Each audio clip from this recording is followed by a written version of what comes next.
Recuerdos de Ocaña, capítulo 14. Los domingos podíamos disfrutar a nuestras anchas en la calle donde vivía mi abuela María, en ese recodo que los campesinos utilizaban durante toda la semana como estación para los burros. El día domingo para ellos es sagrado. No trabajan ni van a la ciudad. Lo dedican a sus prácticas religiosas, a visitar amigos o a participar en convites. Se visten de lujo con la mejor ropa y el mejor sombrero y los mejores zapatos. Ese día Álvaro me contó que el dueño de ese burro, que yo tanto había admirado por su porte y su silla para montar, siempre que él salía del camino real rumbo a su parcela, sacaba una dulzaina que guardaba con celo en el bolsillo y comenzaba a tocar.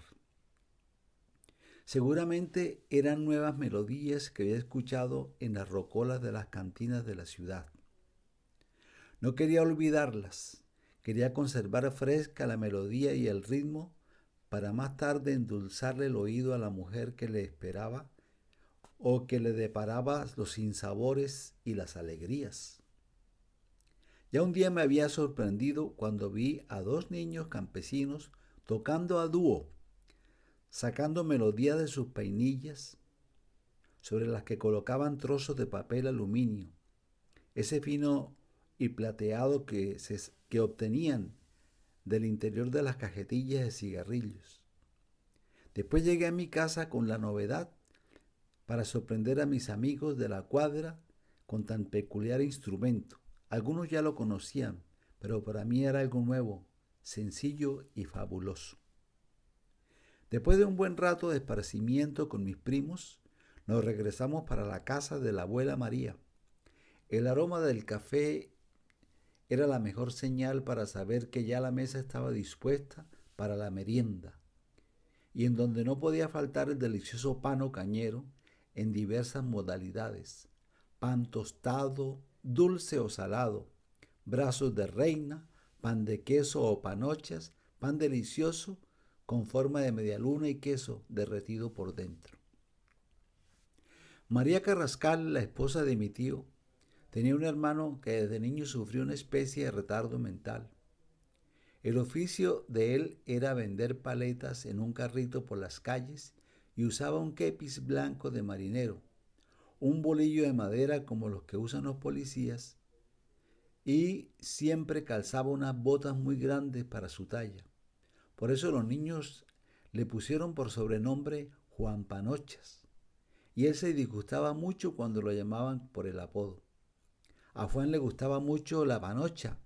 Entonces, cuando quería comprar una, entraba a una tienda cualquiera y decía: véndame una de esas. Cada vez que se encontraba con Juan en la calle, lo saludaba a uno con cariño y para tomarle un poco el pelo le preguntaba: Juan, ¿cuánto vale una paleta? 30 centavos, respondía Juan. Juan, ¿me podés vender 3 paletas por 1 peso? Le preguntaba. No, no, no, no puedo, respondía Juan. Generalmente yo siempre estaba acompañado de otros niños, entonces todos soltábamos la risa, incluso Juan, y nos marchábamos riéndonos y alegres como siempre. Rápidamente nos tomamos el café y nos comimos el pan para seguir jugando. Eran tiempos muy agradables, inolvidables. Allí permanecíamos hasta las 5 de la tarde. Mamá tenía que llegar temprano para hacer la comida. Después de esa efusiva despedida con ladridos de perros, incluidos los gritos de abuela y de María, emprendimos el viaje de regreso mientras hacíamos comentarios triviales sobre la visita y lo bien que la habíamos pasado, especialmente con los primos.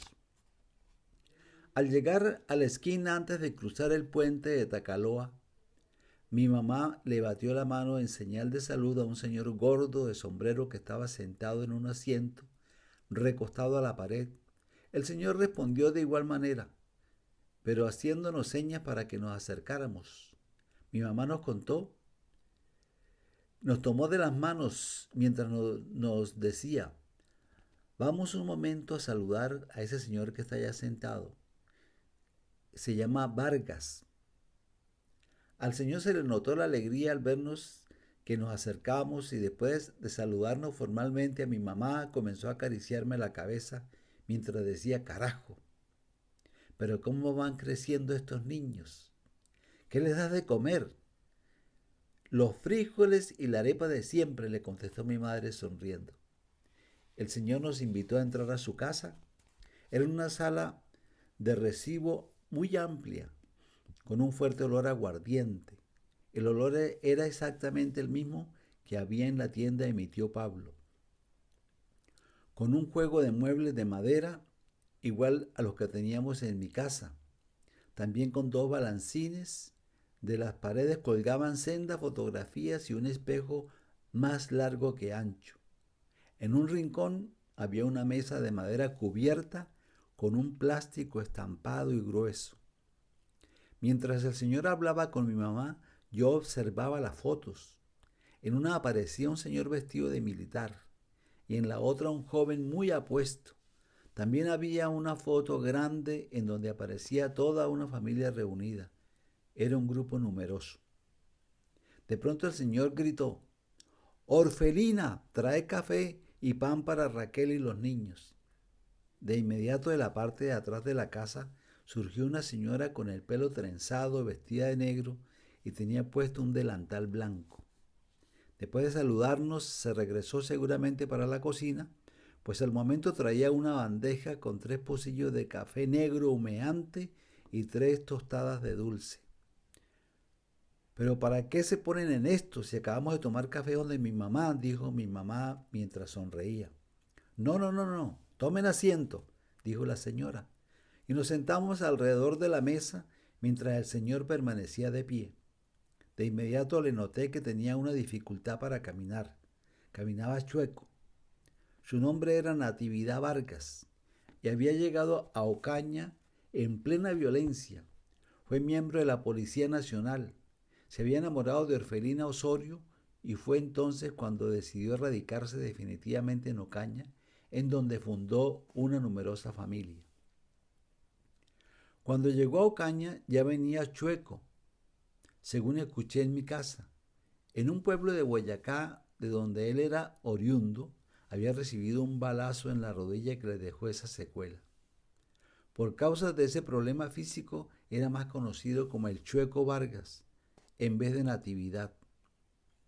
Allí permanecimos poco tiempo. Una vez terminado el café, el pan, mi mamá pidió disculpas por el afán que teníamos.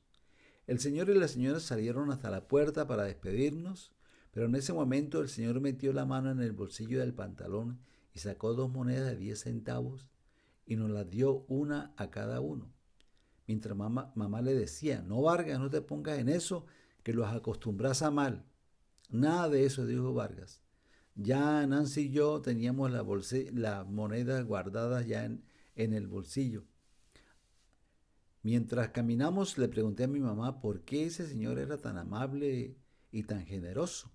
Y mi mamá respondió que él era muy amigo de mi papá y se apreciaban mucho. Cuando yo era más grande y podía ir solo con Nancy a visitar a nuestra abuela, mientras entrábamos a saludar a Vargas, tomábamos un pocillo de café con pan y nos encimaba una moneda. Para mí fue siempre un hombre bonachón y generoso. Sin embargo, después se escuchaba comentarios encontrados de quienes decían que había sido muy duro en la época de la violencia, persiguiendo a los liberales, cuando era policía.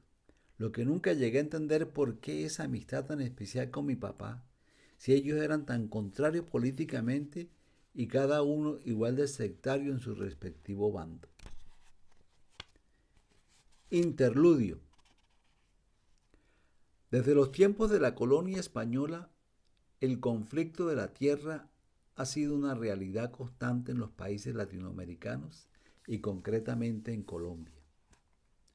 Aquí los campesinos y los indígenas han sido y siguen siendo obligados a plomo y machete a abandonar sus pequeñas parcelas. Una vez desplazados tienen que vivir de la caridad pública, refugiados en barrios marginales de las grandes ciudades. En la mayoría de nuestros países sobreviven rezagos de tenencia de la tierra que data del periodo colonial. El uso extensivo para la cría de ganado, el monocultivo para el consumo local y los pocos excedentes para exportar son algunas de nuestras muestras fehacientes de esa realidad. Las tierras fértiles siguen concentradas en manos de unos pocos y los campesinos se ven obligados a vender su fuerza de trabajo a los patrones o gamonales, quienes los esclavizan y someten de acuerdo a sus caprichos e intereses, usando para ello métodos coercitivos y criminales. También los indígenas y los afrodescendientes padecen esa cruda y cruel situación. Los campesinos y los indígenas tienen todo el derecho a vivir una existencia digna, justa y libre. Para ello, un Estado soberano y responsable debe propiciar y garantizar las condiciones necesarias y así puedan ellos desarrollar todo su potencial creativo y productivo. Es a todas luces criminal que en Colombia se mueran niños de hambre, cuando por suerte nos tocó nacer y crecer en un país muy rico en agua, tierras fértiles y biodiversidad. Pero es un Estado de espaldas a su pueblo, enajenado como cualquier mercancía en las manos de los mayores y peores postores. Es responsable por acción y omisión de esa y de todas las violaciones de los derechos fundamentales del niño y del hombre. En Colombia, como en todos los países de América Latina, se hace necesario e inaplazable realizar procesos serios de reformas agrarias integrales como instrumento fundamental para combatir la pobreza y la injusticia social. Del bienestar de los campesinos depende la disminución de los índices de miseria, de violencia, y el desarrollo se hará evidente en ese importante sector de la economía nacional. El campo ha sido la mejor muestra del desequilibrio social y económico en Colombia. Precisamente, la guerrilla surgió como respuesta a esa oprobiosa situación hace más de 50 años y las causas que auparon el levantamiento en armas siguen vigentes o peores. La riqueza del campo en Colombia solo ha servido para engordar a unas cuantas familias gamonales sin ningún interés por brindar la mínima atención y condiciones necesarias para que los campesinos puedan tener acceso al desarrollo social. Ya está demostrado que construir otro mundo más justo es posible. Entonces depende de los campesinos, de los indígenas, de todos los trabajadores, de los profesionales, los intelectuales y del pueblo en general, construir procesos serios de cambio que nos permitan convertir a Colombia en un país más justo, tolerante y por ende más humano, donde de verdad quepamos todos, liberales, conservadores, comunistas, los militantes y no militantes, los creyentes y los no creyentes, todos con nuestros aciertos y desaciertos.